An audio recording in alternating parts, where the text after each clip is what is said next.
Hello, good morning, good afternoon, good evening, wherever you are in the world. This is Grace Olugbodi again from Virginia, the creator of the Race to Infinity Maths game and the author of the Make Maths Fun book. I'm here live with Caroline Ainslie today, and we are on episode 2 of our 50 Horrifying Stories About Math. And what we're doing is we are interviewing our guests on what their stories about mathematics have been, especially when they were younger, and how that links to, how they've sort of progressed through and got into what they are doing now. So Caroline, welcome. Really excited to have you today on our episode 2 of 50 Horrifying Stories About Math. Please tell us a little bit about yourself, Caroline. I'm originally an electronic engineer, and I founded Bubbly Maths 15 years ago, and since then I have been making maths fun. I'm a happy maths coach. That's something new for our online offer, and I've just spent the last 15 years doing my best to fulfill my life's purpose, which I discovered in 2004 was that every child on earth should love learning and enjoy mathematics. Right. Amazing. Pretty close to mine. Yes. We should have met a long time ago. Timing is always divine. Right, exactly. Right, time is always divine. That's correct. That's correct. Right, okay. So how did you come to develop to find your purpose? And just basically tell us how that, how your childhood came into developing your purpose. As a child, I was always going to be an engineer. My daddy was an engineer, and there was just that's it, had to be like my daddy. I hero worshipped him, and I had to be an engineer. However, I wasn't very good at maths, and I didn't connect the two as a child. But what I did do was I did enjoy the process. I just got lots of things wrong, and people call me. You enjoyed the process, or you didn't enjoy the process? I did enjoy the process. I did. D-I-D. I did enjoy the process. I did. I didn't. I from a very early age. Well, I was a bit of a clown. I didn't mind if people laughed at me. I didn't mind looking a fool. So I just was looking a fool in my maths class, and that was okay. But I was constantly making mistakes. People introduce me if they don't. Even people that know me say, "Oh, this is Caroline from Bubbly Maths. She's a maths genius." And I'm like, did you ever hear me say that? Whatever, anything I've ever said to you indicates that I'm a maths genius. Well, I suppose people assume the moment you do anything to do with maths, they always assume and call you a maths genius. But I suppose, my stories are obviously very different from yours. So even though I say I'm not a maths genius either, but at least I'm much closer to what a maths genius would have been when they were younger than yourself, obviously, with your story that you're about to tell us today. So so tell us what you would say that maths is to you. If you were to complete this sentence, maths is, not was, but is. Maths is everything. Maths is the way that we interpret the world. Maths is the way we speak. Maths is in language. Maths means we can communicate. It's the way. It's the way we put things together. People that say they're an artist and they can't do maths and they're rubbish at maths, they just don't realize that even in stringing a sentence together, definitely in painting a painting, it's an integral part of it.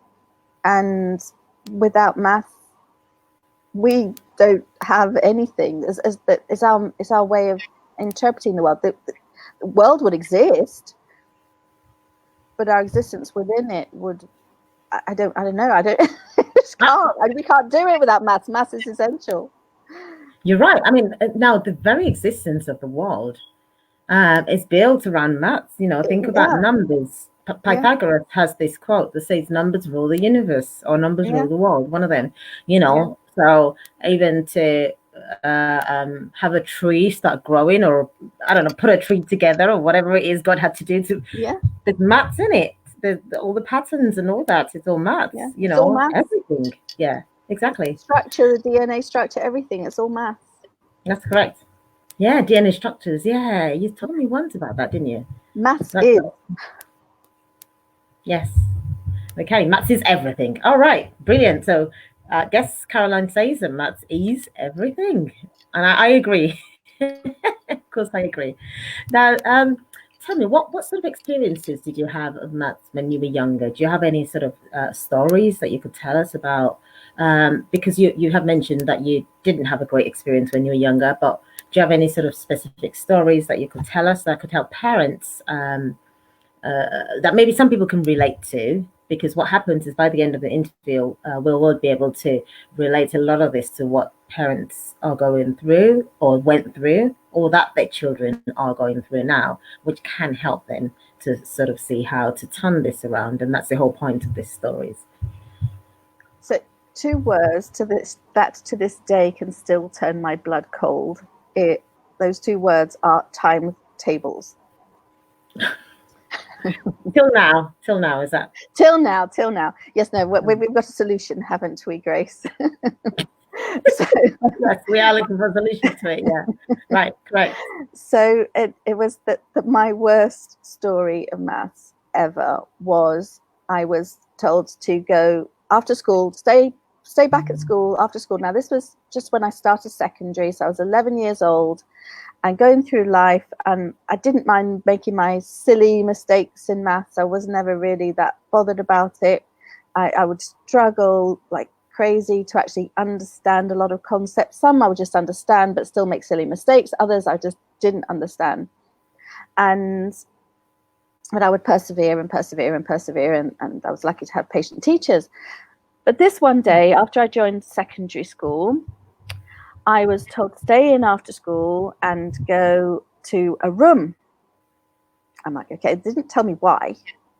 They just said to do this. I'm like, okay, fine. This is secondary school? Secondary school. I just started secondary school. So about 11? I was 11, and it was, within the first term of secondary school. So I was 11. And it wasn't a new school in that my brothers went there, so I did know the school, and so that element of it wasn't a problem. But I did also know I didn't really do much downstairs, because downstairs was the dining room, and I went home for lunch, so that was fine. So I went downstairs, trundled down the stairs, and then went in, found the room, and it was all very dark. This is in Spain. I was brought up in Spain, so this is an underground room. What do you call it? The cellar, the basement of the school. A dungeon. It did feel a bit like that. It was very dark, and everything. Were you scared walking through? No, I wasn't scared. And I didn't actually know what was happening. I didn't know why I had to do this. What got me was when I walked into the room, which was dark. I mean, there were just windows, like little slits of windows just at the very top of the wall, and so there were lights on, but it wasn't the nice and cheerful upstairs like you had in all the other rooms with nice big windows and you could see the trees outside. None of that. And so walked in, there were about 4 or 5 others in the room. I didn't actually know any of them. Children, and were grown up. I don't remember who the grown up was, not a clue. But I don't remember who any of the kids were. I don't have any recollection of any part of this whole process except walking into that room. And I was welcomed in and told I was in the remedial maths room. And for someone who'd actually just bounced through life, just doing whatever, and it was fine and everything was whatever, I didn't care about my silly mistakes. I felt as though I'd been slapped in the face. I'm like, remedial maths? Me? I was like, no. Remedial maths is not for me. I don't know why I'm here. I don't want to be here. I don't need remedial anything. Remedial maths is for stupid people. Only stupid people need remedial help for anything. Oh, no. And I was horrified. And I don't remember the detail of it. I have no further recollection other than that horrible thought and that going into that dungeon and remembering I had to do remedial maths. I just do know that we had to learn our times tables, but I have I have pretty good memories, pretty clear memories of my childhood. I have no memory of that other than walking into that room and going, no, not remedial maths. I don't know what I did. If I disengaged, I guess I must have disengaged because my times tables did not improve. No, it didn't improve anyway. I'm not surprised. I'm not surprised because that's a big, what is that? That's, yeah, certainly like a big slap on the face, but not just that. That's cruel. And that is, that's not encouraging. That's actually discouraging the child further, and it's not only embarrassing, but it's almost to make the child feel ashamed. And even if that wasn't the purpose, that's how the child would feel. All of you children that had to end up in such a room just because you've known your times tables. And the thing is, my issues with maths are much deeper than just times tables. It's, my numbers swim. I have, I'm sure I've never diagnosed as such, but I'm sure I've got, it's not a bad aspect of it, but I've been told by psychologists that I have ADHD. I've not been diagnosed, and I've got dyscalculia. I know I have. Nobody's diagnosed me as that. I know I have, because numbers, I'll say one number, write another. Writing down phone numbers for me is a nightmare. Like, you have to be super careful. Bank account numbers when you're doing bank transfer, oh my goodness, you've got to get that right. And so that's something I really have to concentrate on. So it was never an issue. I've found my own little techniques to overcome it. Mm-hmm. I do remember I ended up coming up with, I do specifically remember some of the techniques I had for adding and multiplying, that just little things that I did to help me with that. But how did you overcome those? Because if you don't know the times table, then it's a lot harder to do anything else, really, especially dividing, and pretty much many other fundamental parts of maths. It underpins everything, doesn't it? In primary school and even in secondary school and in maths generally. Yeah, it just takes a lot longer. It takes longer, and errors can come in very, very easily. And especially if you halfway through you get yourself muddled and you forget what number you were dealing with and or you write a different number. If you, instead of a 4, you write a 7 halfway through the process. And so for me, writing out, some people don't like to write out their full answer and all their workings out. For me, it was absolutely essential, because if I didn't write my workings out, I couldn't go back and find out where the problem was, because there was always a problem. And I'm being categorical there. There's always a problem. And so I have to have the writings out so I can go back, find out where the problem happened, and then continue on again. Wow. I'm so sorry you went through that. That's amazing. That's not even amazing in a good way. It's just, it's amazing that you then somehow have turned around to make it your mission to try and help children have good experiences in maths. When you went through that, is that why? Well, that's you. Mm-hmm. That is why it's been many years later. I went through. I did my A levels in maths. I have to say, I didn't actually pass my what do we call it? There was maths and there was further maths. I didn't pass my further maths, so I had to actually compensate for that when I started my degree. There was a process anyway. I managed to make up for it, and so it was always a struggle. And then throughout my degree, there were some things that I found easy and some things that were just really hard because of the maths. But you needed maths to get the degree. There's no way you get a degree in electronic engineering without the maths. So exactly.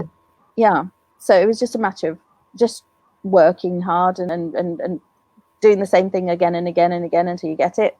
You do what you have to do. But what I never lost sight of, apart from that one horrible room, was I enjoyed the process. It was, to me, it was like a game. It was a puzzle. It was like doing a crossword puzzle where you doing a bit of trial and error, and you just keep going at it until you get the answer. And then when you get all the words put in, or all the numbers, such a sense of satisfaction. The feeling you get. Yeah, and I think that sense of satisfaction, that feeling, that feeling you get, there's nothing like it. Well, no. Yeah, if you win a prize or something, maybe, a significant prize, or you get applause when you're on a stage because you've done an amazing performance on a stage. It's that sort of feeling. It's huge when you really, especially when you've really struggled. If you do something, you don't struggle and you just do it. You're like, yeah, whatever. And what's next? But when you've really struggled and you succeed at the end of it, it's euphoria. It's fantastic. And I had that, and I knew that. And so when I was actually 42 or something, to 41 or something, 42, I don't know, at the time, I kept hearing people, news reporters, television, radio, newspapers, talking about kids that were hating maths, that were failing maths at school, that their chances in life were being affected, their success in life was being affected through problems with maths. And I thought, that's just wrong. I can't have that. I can't live with that. I literally got to the point where I could not live with myself if I didn't help do something about it. I knew what it was like. I know to this day what it's like to struggle with maths and yet still be able to succeed and enjoy it. So I just had to do something about it. I think that's incredible. I think you ought to be really proud of yourself, because one, did you see how surprised I was when you said you did enjoy the process? Yeah, you were. You were. No. You didn't say did. You said didn't you? No, I did. Yeah, you wouldn't. You didn't. Yeah, I know. That's what I'm saying. That when I eventually realized that you're saying you did enjoy the process, I was actually quite shocked, because you enjoyed the process. I knew you had a bad experience in maths, but then you enjoyed the process.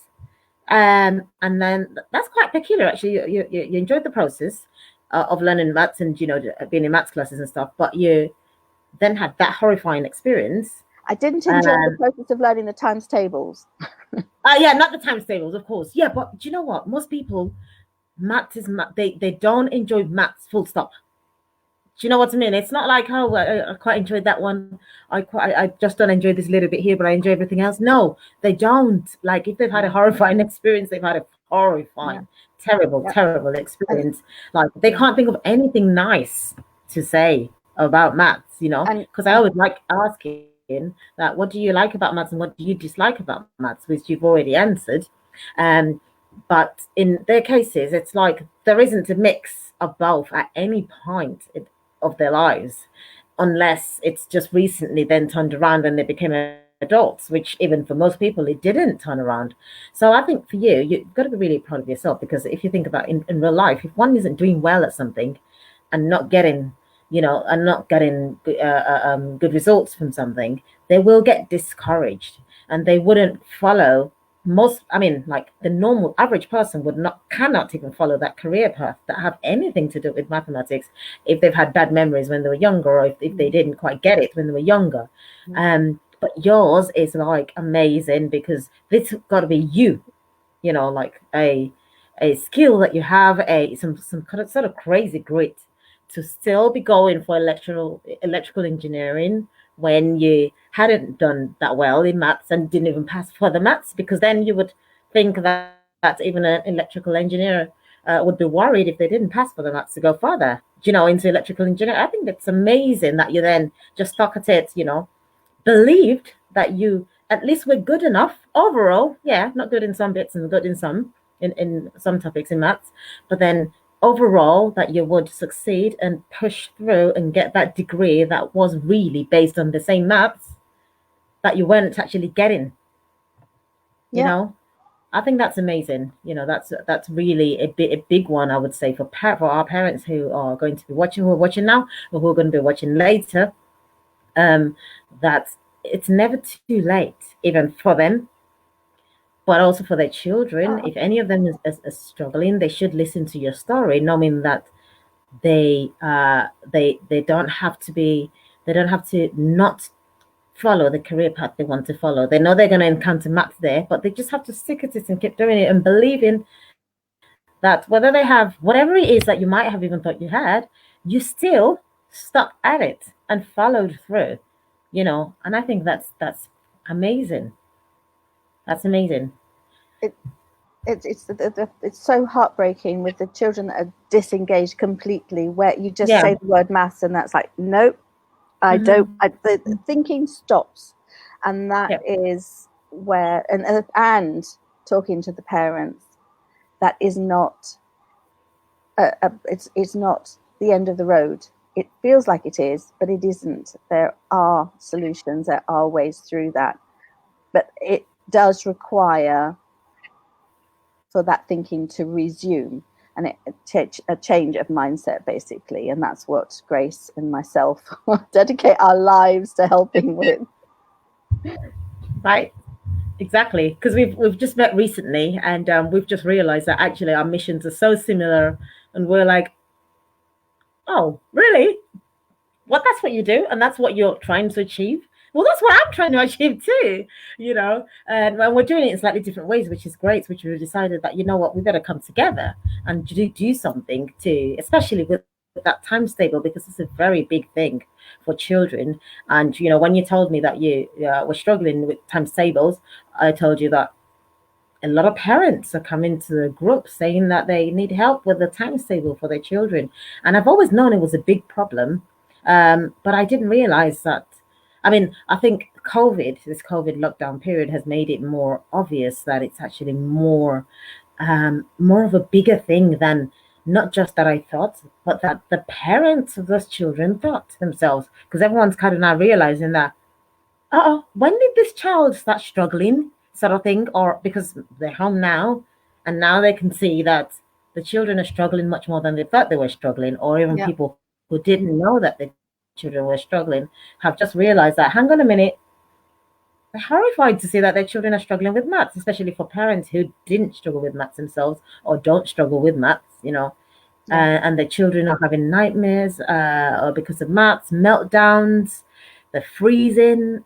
Yeah. And it's the times table that underpins all of this, because I'm talking about parents with children in primary school, elementary school, Yep, me too. Yeah. Yep. I'm encountering exactly the same feedback. And it's those beautiful times tables, and and then they talk about algebra, but the problem with algebra is derived from the lack of being able to do your times tables. Lack of fluency with times table is really affects algebra. So if you don't have that, it just makes it so much harder. Yeah, I absolutely love algebra. I love simultaneous equations, are my best topic in mathematics ever. Absolutely love it. I love them. I love them. Too, I just can't get the numbers right. I love the process, but I can't get the numbers right.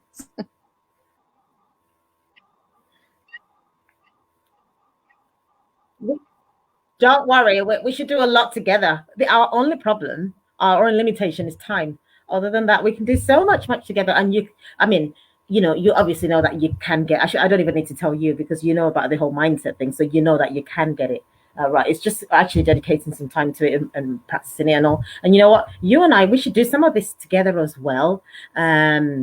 Maybe recorded videos or lives or something on you fixing some of the other bits that you didn't have a chance to fix when you're younger.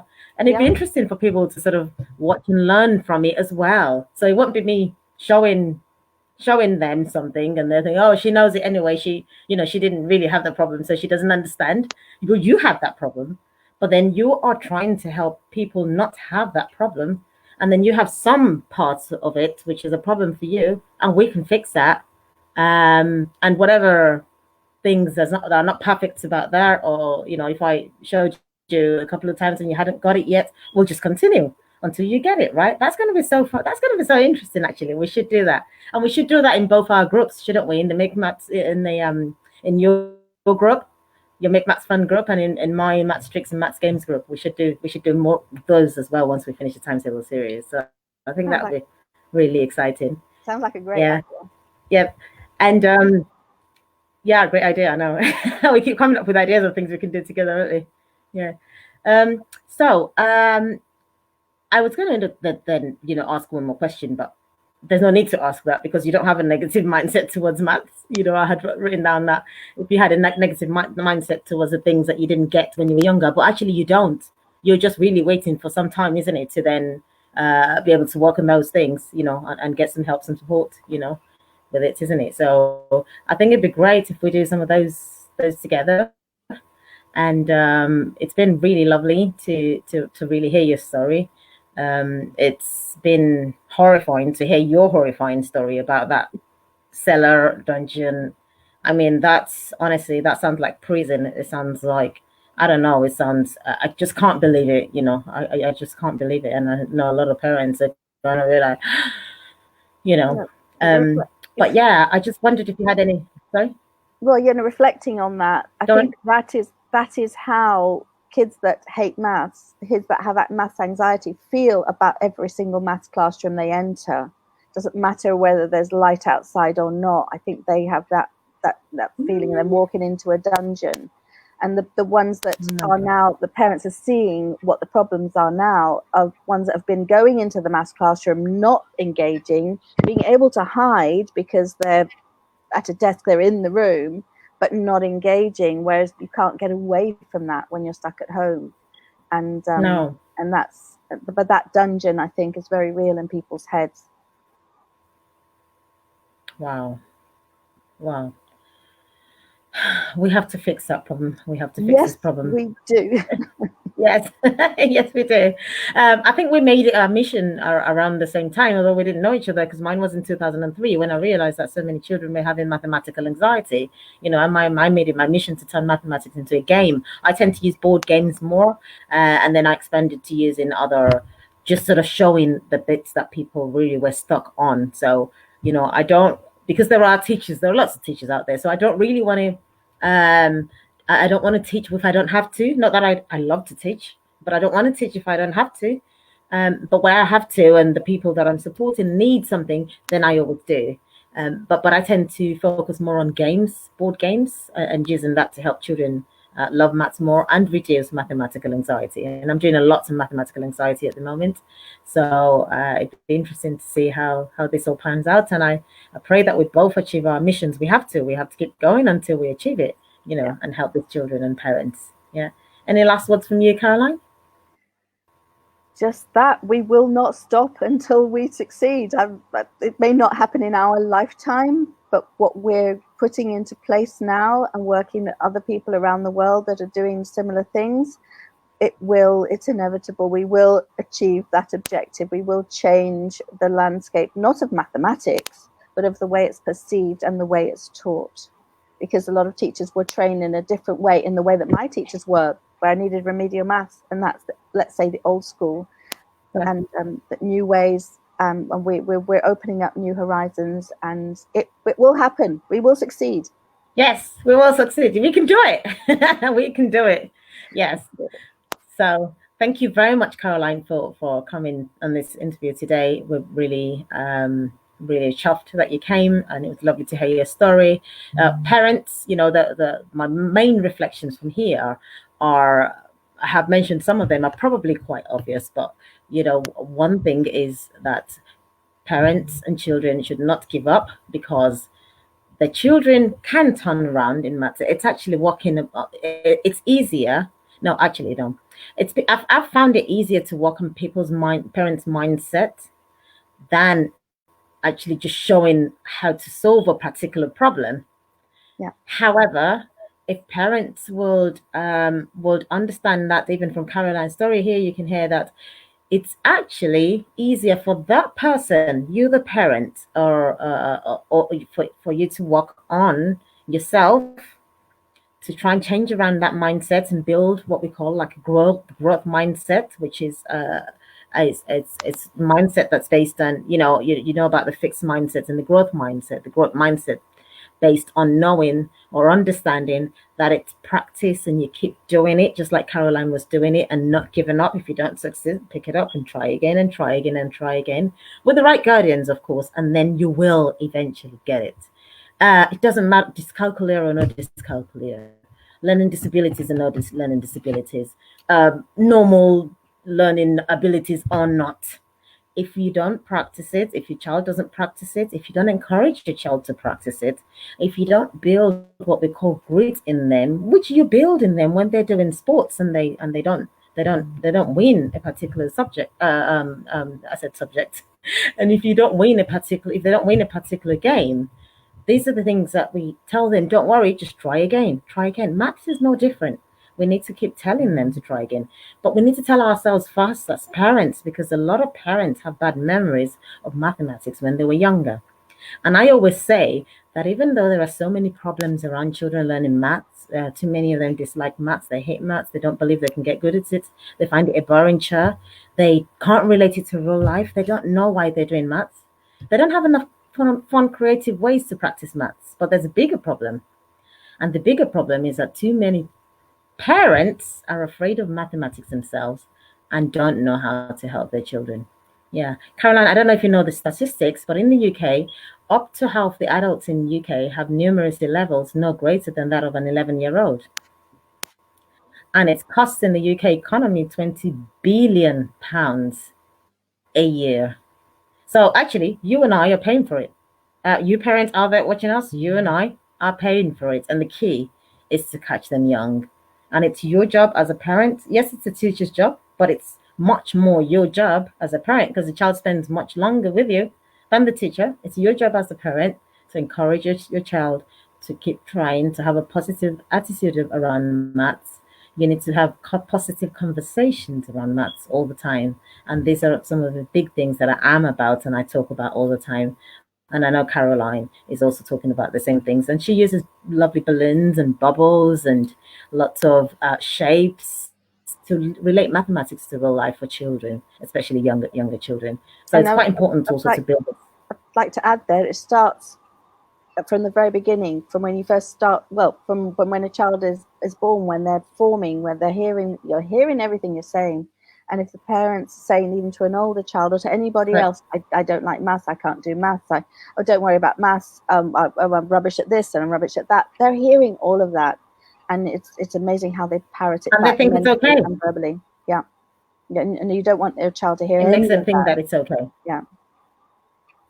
That's correct. Yes. Yeah. Okay. So please don't let your children hear you saying you don't like maths or that you hate maths or that you're not rubbish at maths. You're not rubbish at maths. I mean, we don't expect you to lie, but you do have to tell them that you are, and just put on this new mindset from now, which means you wouldn't be lying when you tell the child that you believe you can get better at maths. And just always learning. And they'll do the same thing. Just be a lifetime learner. Always learning. Yeah. Yep. Exactly. Including maths. Oh, absolutely. Yeah. Okay. So thank you everybody for watching us, and thank you Caroline for coming on the show. We're going to share this on our social media handles and on Instagram and everything, and we are planning to write a book on this whole thing. So we're looking forward to including your story in that book. All right. Thank you very much. And thank you everybody. Have a great day today. Same to you. Thank you. Bye. Bye-bye.